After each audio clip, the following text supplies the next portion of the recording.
ولم يجعلني جبارا شقيا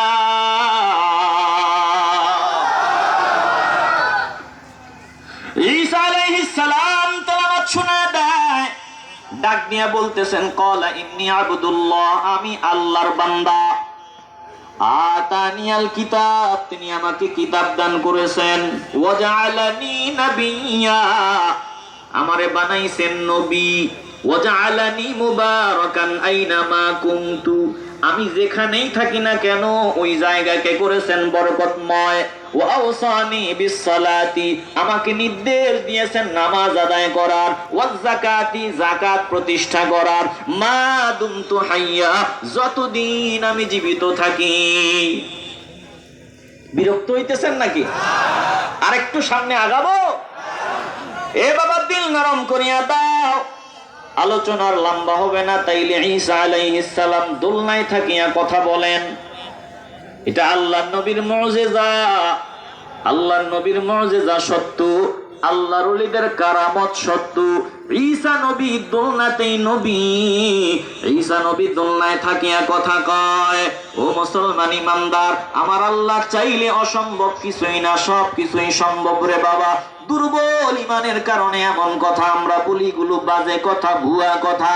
বর্তমানে বিজ্ঞানের সাথে মিলায় দেখো, জন্মের পরেই শিশু কেমনে ধূমপায়ী হয়। জন্মের পর শিশু ধূমপায়ী, জন্মের পর সন্তান মাদকাসক্ত। কেন বলে? তার বাবা মাদকাসক্ত, তার মা মাদকাসক্ত। এবার দুনিয়াতে আসার পর তাকে ওটা পাইয়া বসছে, জন্মসূত্রেই তার ব্লাডের ভিতরে ওই মাদকের চিহ্ন পাওয়া যায়। বলে আল্লাহর ওলিদের মা বাবা কোরআনের পাগল, আল্লাহর পাগল, নবীর পাগল। এজন্য তিনাদের সন্তানরা জমিনে আসার আগ থেকেই আল্লাহর পাগল, নবীর পাগল। জোরে কোন ঠিক কিনা? আসতে বলবেন না, জোরে বলেন ঠিক কিনা? এরে বাবা, দিল দিয়ে অনুধাবন করিয়া লও। আমি যদি আলোচনা শুনাই লম্বা হয়ে যাবে, আর লম্বা করার নিয়ত নাই।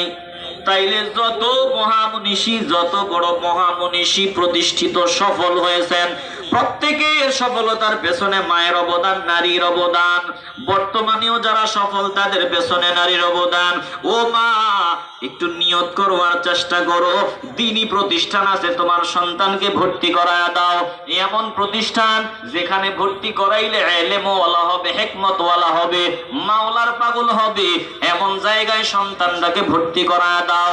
নবীর ঘর মাদ্রাসার দিকে ভালোবাসার নজর দাও। নিজেও পরিবর্তন হও, সন্তানটাকেও পরিবর্তন করার চেষ্টা করো।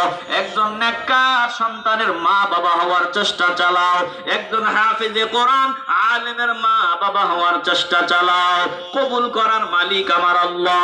আমি অনুরোধ করিয়া বলবো, অন্তত একটা সন্তান আপনি দ্বীনি প্রতিষ্ঠানে দিয়ে দিবেন। বলেন, আমাদের সন্তানকে আমরা মাদ্রাসায় দিতে চাইনি? আসতে বলবেন না। কারা কারা চান দুই হাত উঁচু করে আল্লাহকে দেখায় দেন। নারায়ে তাকবীর, নারায়ে রিসালাত। প্রিয় ভাইরা, আলোচনা আর লম্বা হবে না। ইলম অর্জন করা ফরজ। ইলম অর্জন করা কি ফরজ? এখন ইলম তো সবাই অর্জন করে। এই যে হাদিসটা আমরা